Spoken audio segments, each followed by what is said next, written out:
Bismillahirrahmanirrahim. Assalamualaikum warahmatullahi wabarakatuh. Waalaikumsalam warahmatullahi wabarakatuh. Rumah yang luas tidak lain daripada hati yang lapang. Karena di situ kunci kebahagiaan yang sebenarnya. Walaupun kita cuma tinggal di petak berukuran 2 kali 3 meter, kalau hati kita luas rasanya rumah itu.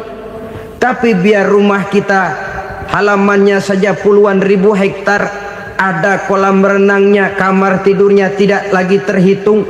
Kalau hati yang menempati rumah itu sempit, maka akan terasa sempit jugalah rumah itu.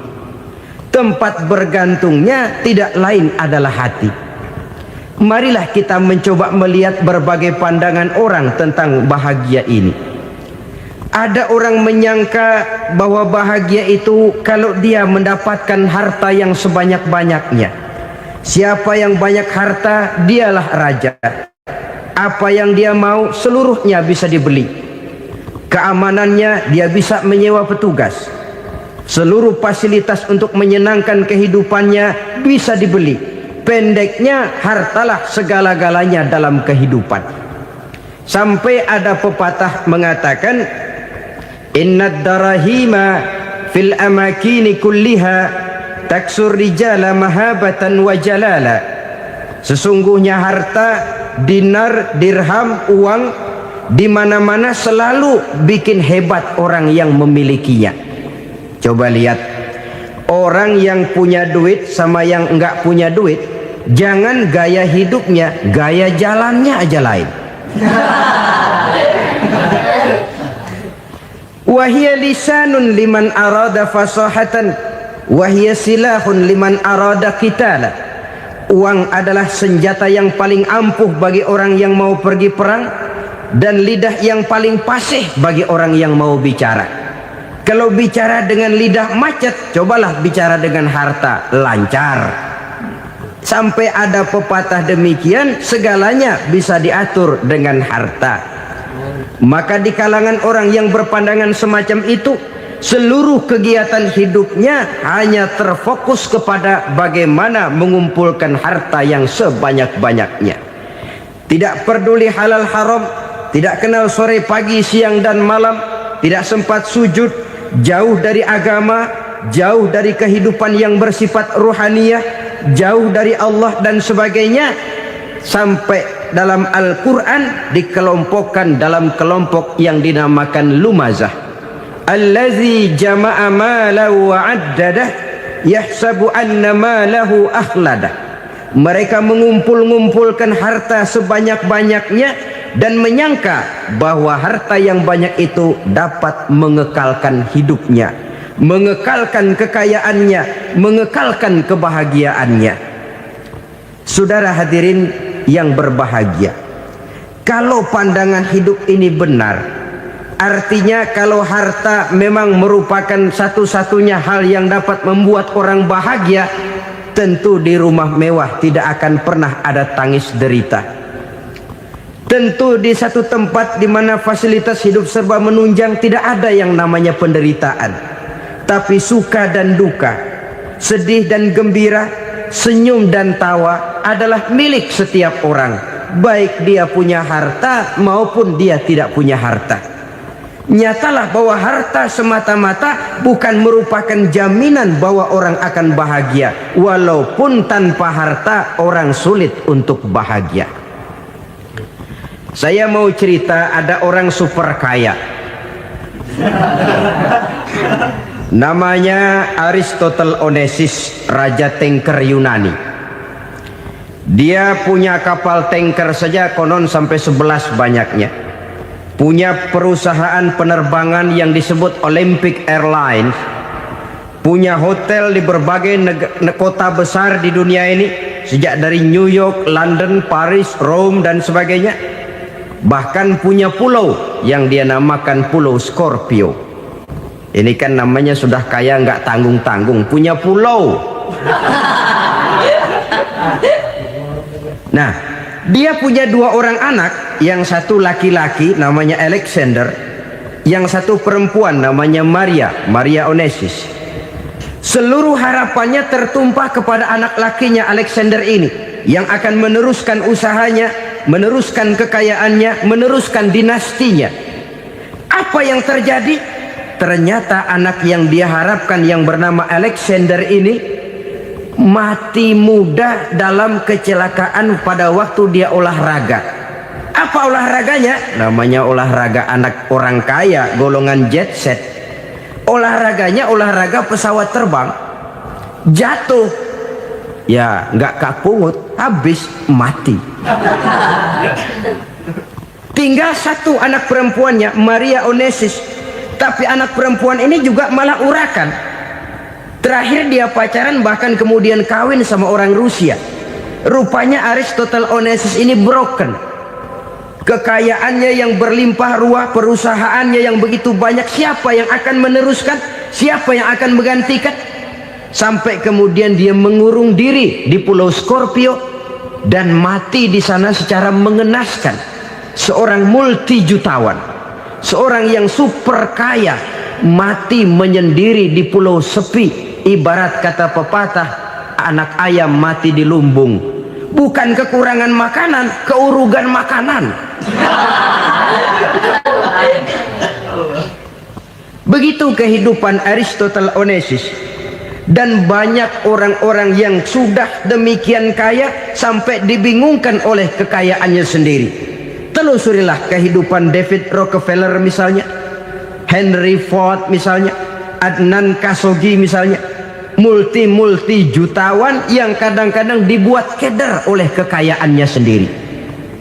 Pantas ketika Imam Ali ditawarkan orang, "Ya Ali, kalau kepadamu disuruh pilih ilmu atau harta, kau pilih mana?" Ya jelas pilih ilmu dong. Kenapa? Pertama, ilmu kalau kita berikan kepada orang lain tambah. Tapi harta kalau kita berikan kepada orang lain kurang. Saudara punya uang 10.000, dibagi orang 5.000, jelas uang saudara berkurang.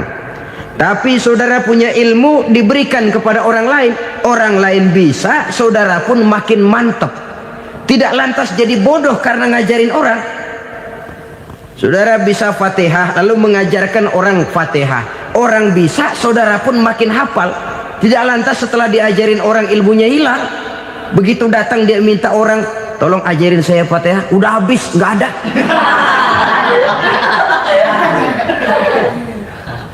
Yang kedua kata Imam Ali, ilmu menjaga kita. Kalau harta kita yang harus jaga. Makin banyak ilmu makin terpelihara diri seharusnya. Tetapi makin banyak harta makin bingung kita jaganya. Sampai kadang-kadang kalau perlu seluruh keliling rumah dipasangi alarm. Belum cukup disewakan anjing besar-besar, pasang di depan pintu, awas anjing galak. Masih belum cukup juga cari centeng tukang-tukang kepruk jaga rumah. Masih terasa belum aman, padahal rumahnya dikelilingi tembok besar. Di balik tembok ada pintu-pintunya tebal. Di balik pintu itu terbuka masuk kamar, kamar pun ada pintunya, pintunya pun kuat. Masuk ke dalam kamar ada lemari, lemarinya pun pintunya kuat, dikunci, kuncinya pun kuat. Tapi terhadap seluruhnya yang timbul cuma sekedar was-was saja. Kesimpulannya sekali lagi, tanpa harta orang memang sulit untuk bahagia. Tapi harta semata-mata tidak merupakan jaminan orang akan bahagia. Dengan hati yang luas, itu modal utama untuk mencapai kebahagiaan hidup. Orang yang hatinya luas, saudara-saudara, punya hati yang lapang, melihat kenyataan hidup ini, dia bersyukur senantiasa kepada Allah. Lantas tidak timbul hasud dan iri hatinya. Oleh karena itu, jiwanya selalu lapang. Kalau tidak, cupik hati namanya. Dangkal pandangan, tidak senang melihat orang lain dapat nikmat, dan itu sering dijadikan contoh. Kalau orang yang lapang dada, dia lihat tetangganya beli TV baru, dia berkata, "Alhamdulillah ya, tetangga kita beli TV, mudah-mudahan kita bisa ikut nonton." Lapang dadanya. Tapi orang yang sempit hati, lihat tetangga beli televisi meriang, enggak diapa-apain, meriang. Besoknya dengar tetangga beli motor, makin sakit, ke rumah sakit. Lalu di rumah sakit dengar tetangganya beli mobil, mati. Disiksa oleh perasaannya sendiri. Orang kalau hati sudah sempit dalam hidup, kemanapun dia pergi, sempit rasanya medan kehidupannya. Kemudian kita melihat juga ada orang yang menilai bahwa bahagia itu katanya kalau punya kedudukan yang tinggi, pangkat yang agung, wibawa yang besar. Mungkin betul, tapi mungkin juga tidak. Bergantung kepada hati orang yang punya pangkat itu. Sama dengan harta tadi. Harta akan membawa bahagia kalau dia jatuh ke tangan orang yang berhati lapang. Tapi harta akan jadi bencana kalau jatuh ke tangan hati orang yang sempit. Pangkat akan membawa bahaya kalau jatuh di tangan hati orang yang sempit. Lebih dari itu, kenyataan mengajarkan kepada kita bahwa ternyata pangkat dan jabatan tidak selamanya memberikan kebahagiaan dalam kehidupan. Bahkan resikonya kelewat besar. Beberapa bukti kita bisa ambil dari para pemimpin dunia yang menjadi korban lantaran pangkat dan jabatan yang disandangnya. Saudara ingat Presiden Abraham Lincoln dan John Kennedy dari Amerika? Dibunuh orang. Park Chung-hee dari Korea Selatan, Ziaur Rahman dari Bangladesh, Anwar Sadat dari Mesir, terakhir Indira Gandhi dari India, menjadi korban dari pangkat dan jabatan yang disandangnya dari orang-orang yang tidak senang dia memegang jabatan itu. Dia akan mudah mengundang bencana, sehingga pantas kalau seorang presiden terkemuka Amerika, Harry Truman namanya, dia mengatakan jabatan presiden itu, kata dia, seperti orang nunggang macan, naik macan. Harus kita taiki, kalau enggak dia bakal nerekam kita, ngeri katanya. Adapun orang yang hatinya lapang, kalau dia menerima pangkat dan jabatan, dianggapnya itu satu kesempatan untuk berbuat baik. Tapi orang yang berhati sempit, menerima pangkat dan jabatan, bukan kadang-kadang menerima, malah berusaha setengah mati mencapai dengan segala cara. Kalau perlu jilat atas, jilat atas. Jadi golongan sumuhun dawu. Jadi kelompok kulon nuwun, yes sir, yang kerjanya cuma oke bos. Kalau perlu jilat atas, jilat atas. Kalau perlu injak yang bawah, injak yang bawah. Perlu sikut kiri kanan, sikut kiri kanan. Yang penting pangkat dapat, jabatan dapat. Orang yang semacam ini, kalau sudah mempunyai pangkat dan jabatan, biasanya dia tidak menganggap itu sebagai amanah, tidak menganggap sebagai kesempatan berbuat baik, tapi malah kesempatan untuk memperturutkan hawa nafsunya yang dilatar belakangi oleh kesempitan hatinya tadi. Apalagi kalau orang memperoleh pangkat karena banyak mengeluarkan uang. Seakan-akan pangkat dan jabatan itu sekarang macam proyek, pakai tender. Siapa yang berani bayar segini, naik. Nggak berani, minggir. Padahal logikanya, kalau orang mencapai satu jabatan karena banyak mengeluarkan uang, hampir bisa dipastikan bahwa setelah jabatan itu dia pegang, langkah pertama yang akan dilakukannya ialah berusaha bagaimana uang yang dia keluarkan supaya kembali. Ya paling kurang pulang modal dulu dong. Soal mikirin rakyat soal nanti, tapi ini modal harus pulang. Itu celakanya kalau orang memperoleh pangkat dan jabatan cuma karena banyak mengeluarkan uang. Jarang orang yang mempunyai keyakinan dan pandangan bahwa pangkat dan jabatan merupakan amanah. Jadi sekali lagi, pangkat dan jabatan mungkin saja membawa kebahagiaan kalau jatuh ke tangan orang yang berhati lapang. Tapi bisa jadi bencana kalau dia jatuh ke tangan orang yang mempunyai hati yang sempit. Dan lagi-lagi stresnya hati yang lapang. Lalu sebagian orang, saudara, ada yang berpandangan katanya bahagia itu kalau jadi orang terkenal, mempunyai popularitas, menjadi idola di kalangan remaja, di kalangan orang tua, di segala lapisan masyarakat. Padahal makin populer orang makin terikat dia. Ya kalau macam kita ini kan nggak punya nama, nggak populer, tengah malam buta mau nongkrong di warung Tegal aman. Tapi pangkat, jabatan, kedudukan, popularitas menyebabkan kita diikat dengan berbagai macam peraturan. Cuma mandi sama ke WC saja yang nggak dikawal.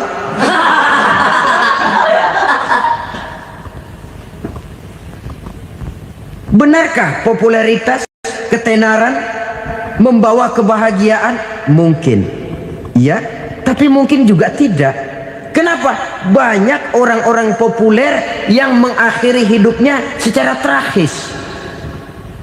Kita ambil beberapa nama. Di Amerika tahun 60-an ada bintang seksi paling terkenal yang dijuluki seks bom. Bom seks. Sampai sekarang jadi legenda, namanya Marilyn Monroe. Singkatan doublenya itu inisialnya MM, Marilyn Monroe. Terkenal top sampai dia mati tahun 62, namanya sekarang masih saja dibicarakan orang. Kenapa dia bunuh diri? Tidak punya hartakah dia? Banyak. Kurang populerkah dia? Seluruh dunia mengenalnya. Sejak rakyat kecil sampai pejabat tinggi dia punya hubungan. Kenapa? Jenuh. Dia terlahir dalam keadaan yatim. Setelah itu tidak lama dia berangkat remaja, ibunya meninggal. Pindah dari wanita asuh ke wanita asuh sampai 12 orang ibu angkatnya. Dan kekecewaan yang paling parah, setiap laki-laki yang dekat dengannya hanya seperti kapal berlabuh. Datang dan pergi silih berganti, padahal dia merindukan seseorang yang bisa melindungi hidupnya. Dia rindukan itu dan dia tidak pernah menemukan. Itu yang akhirnya menyebabkan dia minum pil tidur kelewat dosis, minum obat tidur kebanyakan, ya tidur terus sampai sekarang.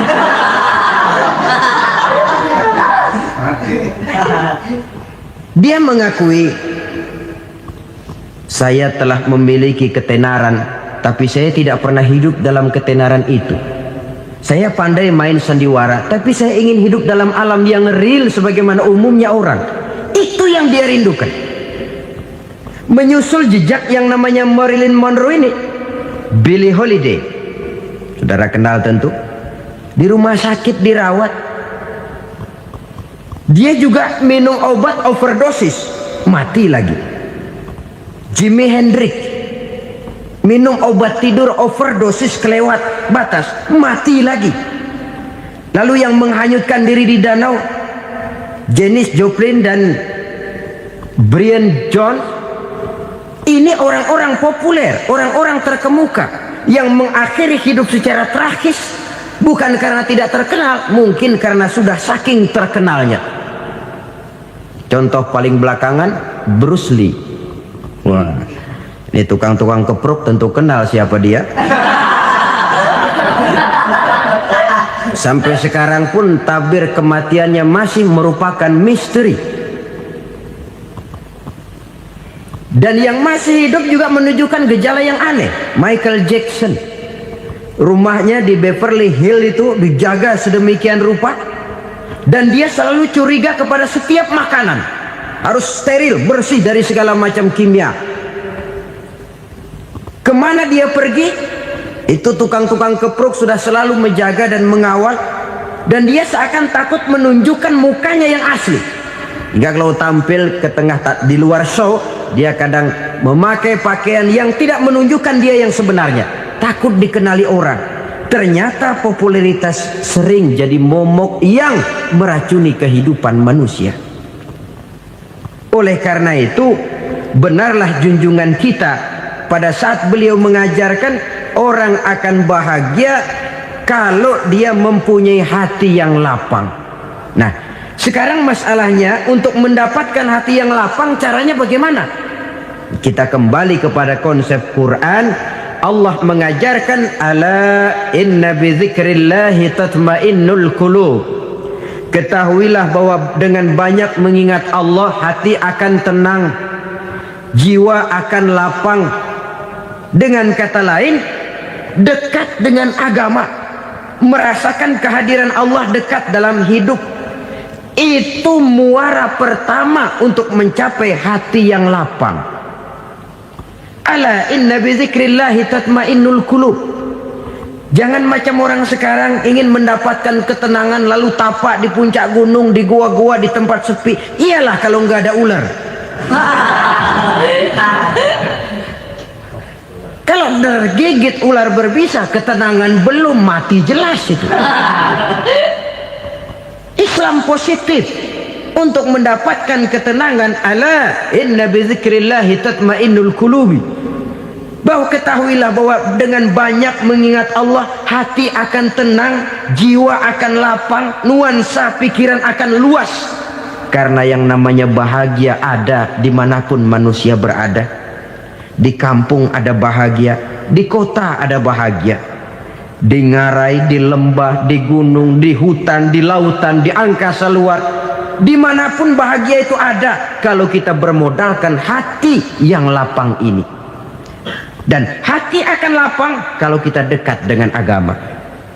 Dekat dengan harta buat sementara hati mungkin tenang, tapi ketenangan yang relatif dan temporer.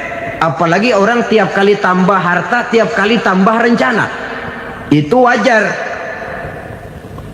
Mungkin sebelumnya saudara berpikir, kalau punya duit 5.000 enak nih. Begitu punya duit 5.000, aduh sayang kalau 10.000 aja. Tiap kali tambah harta, tiap kali lain rencana. Makin banyak rencana, makin menjauhkan kita dari yang namanya ketenangan. Padahal ketenangan merupakan unsur utama untuk mencapai bahagia. Dan ketenangan itu bermuara dalam hati manusia.